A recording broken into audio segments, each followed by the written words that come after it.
सुनाते साईं शिरडी धाम की, हम कथा सुनाते साईं शिरडी धाम की। ये साईं सच्चरित है, पुण्य कथा मेरे शिरडी के साईं राम की। स्वागत करता हूँ आपके अपने चैनल पे। मैं हूँ राम गुप्ता। तो हर दिन की भांति आज हम आपको श्री साईं सच्चित महाग्रंथ के पावन अध्याय को सुनाने जा रहे हैं। बाबा के इस महाग्रंथ के पाठ को जो भक्त अपने घर पे करता है, शिरडी के साईं उसकी सारी मनोकामना पूर्ण करते हैं। बशर्ते आप सभी बाबा को ये अध्याय प्रतिदिन हो सके एक अध्याय सुनाएं, या फिर अगर आपके जीवन में परेशानी ज्यादा है तो साप्ताहिक पारायण भी आप सभी कर सकते हैं। एक गुरुवार से एक गुरुवार में से संपूर्ण करें।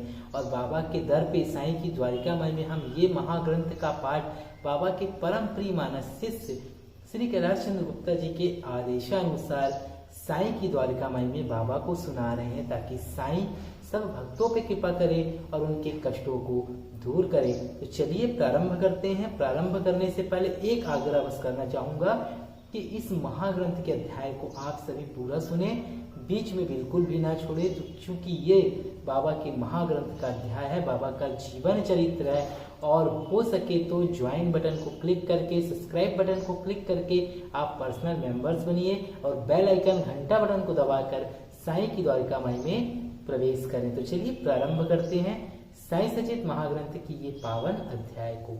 श्री साईं सच्चित अध्याय 46। आगे की कथा थी गया की यात्रा, जो हमने पूर्व में छोड़ा था। अब हम आपको और साईं बाबा को सुनाने जा रहे हैं। बाबा से परिचय होने के कुछ काल पश्चात ही काका साहब दीक्षित ने अपने ज्येष्ठ पुत्र बापू का नागपुर में उपनयन संस्कार करने का निश्चय किया, और लगभग उसी समय नाना साहब चंदोरकर ने भी अपने ज्येष्ठ पुत्र की ग्वालियर में शादी करने का कार्यक्रम बनाया। दीक्षित और चंदोरकर दोनों ही शिरडी आए और प्रेम पूर्वक उन्होंने बाबा को निमंत्रण दिया। तब उन्होंने अपने प्रतिनिधि सामा को ले जाने को कहा, परंतु जब उन्होंने स्वयं पधारने के लिए उनसे आग्रह किया तो उन्होंने उत्तर दिया कि बनारस और प्रयाग निकल जाने के पश्चात मैं सामा से पहले ही पहुंच जाऊंगा। आप सभी कृपया इन शब्दों को थोड़ा ध्यान में रखें और ध्यान रखें, क्योंकि ये शब्द बाबा की सर्वज्ञता के बोधक हैं। बाबा की आज्ञा प्राप्त कर सामा ने इस उत्सवों में सम्मिलित होने के लिए पहले नागपुर, ग्वालियर और इसके पश्चात काशी, प्रयाग और गया जाने का निश्चय किया। अप्पा कोते भी सामा के साथ जाने को तैयार हो गए। प्रथम तो वे दोनों उपनयन संस्कार में सम्मिलित होने नागपुर पहुंचे।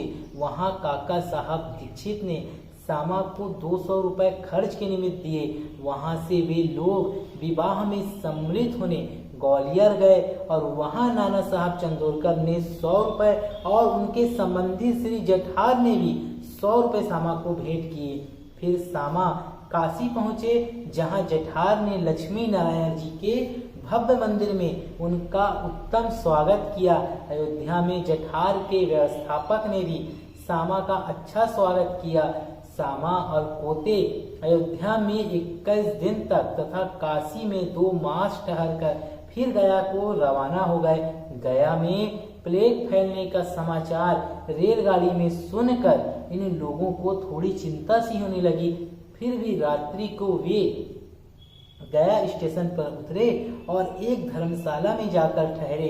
प्रातःकाल गया वाला पुजारी, जो यात्रियों के ठहरने और भोजन की व्यवस्था किया करता था, आया और कहने लगा कि सब यात्री तो प्रस्थान कर चुके हैं, इसलिए अब आप भी शीघ्रता करें। सामा ने सहज ही उससे पूछा कि क्या गया में प्लेग फैला है?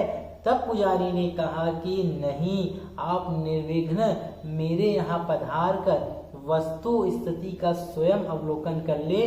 तब वे उसके साथ उसके मकान पर पहुंचे। उसका मकान क्या, एक विशाल महल था जिसमें पर्याप्त यात्री विश्राम पा सकते थे। सामा को भी उसी स्थान पर ठहराया गया, जो उन्हें अत्यंत प्रिय लगा। बाबा का एक बड़ा चित्र, जो कि मकान के अग्रिम भाग के ठीक मध्य में लगा था, देखकर वे अति प्रसन्न हो गए और उनका हृदय भर आया और उन्हें बाबा के शब्दों की स्मृति हो आई कि मैं काशी और प्रयाग निकल जाने के पश्चात सामा से ही आगे पहुंच जाऊंगा। और सामा की आंखों से आंसुओं की धारा बहने लगी और उनके शरीर में रोमांच हो आया तथा कंठ रूंध गया और रोते रोते उनकी घिंघियां बंध गई। पुजारी ने सामा की जो ऐसी स्थिति देखी तो उसने सोचा कि यह व्यक्ति प्लेग की सूचना से भयभीत होकर रुदन कर रहा है, परंतु सामा ने उसकी कल्पना के विपरीत ही प्रश्न किया कि यह बाबा का चित्र तुम्हें कहाँ से मिला। उसने उत्तर दिया कि मेरे 300 दलाल मनमाड़ और पुणे तांबे क्षेत्र में कार्य करते हैं तथा उस क्षेत्र से गया आने वाले यात्रियों की सुविधा का विशेष ध्यान रखा जाता है। वहाँ शिरडी के साईं महाराज की कीर्ति मुझे सुनाई पड़ी और लगभग 12 वर्ष हुए मैंने स्वयं शिरडी जाकर बाबा के श्री दर्शन का लाभ उठाया था और वहीं सामा के घर में लगे हुए उनके चित्र से मैं आकर्षित हुआ तथा तभी बाबा की आज्ञा से सामा ने जो चित्र मुझे भेंट किया था वह वही चित्र है। सामा की पूर्व स्मृति जागृत हो आई और जब गया वाले पुजारी को यह ज्ञात हुआ कि ये वही सामा है जिन्होंने मुझे इस चित्र द्वारा अनुग्रहित किया था और आज मेरे यहाँ अतिथि बनकर ठहरे हैं, तो उसके आनंद की सीमा न रही। दोनों बड़े प्रेम पूर्वक मिलकर हर्षित हुए। फिर पुजारी ने श्यामा को बादशाही ढंग से भव्य स्वागत किया। वह एक धनाढ्य व्यक्ति था। स्वयं डोली में और श्यामा को हाथी पर बैठाकर खूब घुमाया तथा हर प्रकार से उनकी सुख सुविधा का ध्यान रखा। इस कथा ने सिद्ध कर दिया कि बाबा के वचन सत्य निकले और उनका अपने भक्तों पर कितना स्नेह था इसको तो छोड़ो, वे तो सब प्राणियों पर एक सा प्रेम किया करते थे और उन्हें अपना ही स्वरूप समझते थे। यह निम्नलिखित कथा से भी विदित हो जाएगा। आगे की कथा है 2 बकरे की, इसे हम अगले पार्ट पे वीडियो पे संपूर्ण करेंगे। आप बने रहें साईं जीवन वाला के साथ। और आपने देखा कि कैसे सामा से पहले बाबा उस स्थान पर पहुंच गए। ये सब बाबा की ही लीला है और बाबा के ही चमत्कार है।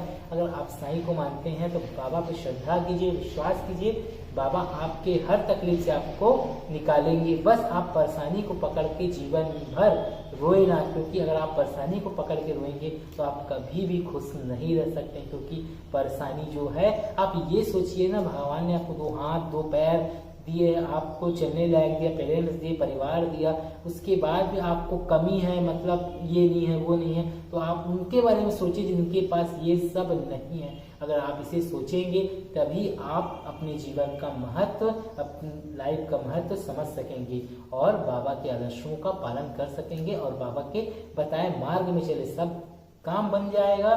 बस दिल से बोलो जय साईं राम। अगर अभी तक आप लोगों ने इस चैनल को सब्सक्राइब नहीं किया है तो जल्दी से सब्सक्राइब कर लीजिए, बेल आइकन को ऑन कर दीजिए और बाबा के लिए इस चैनल को ज्वाइन करें, ताकि आपके द्वारा ज्वाइन किए गए रकम से इस धाम के लिए बाबा के अखंड धुनी अखंड ज्योत मंदिर निर्माण में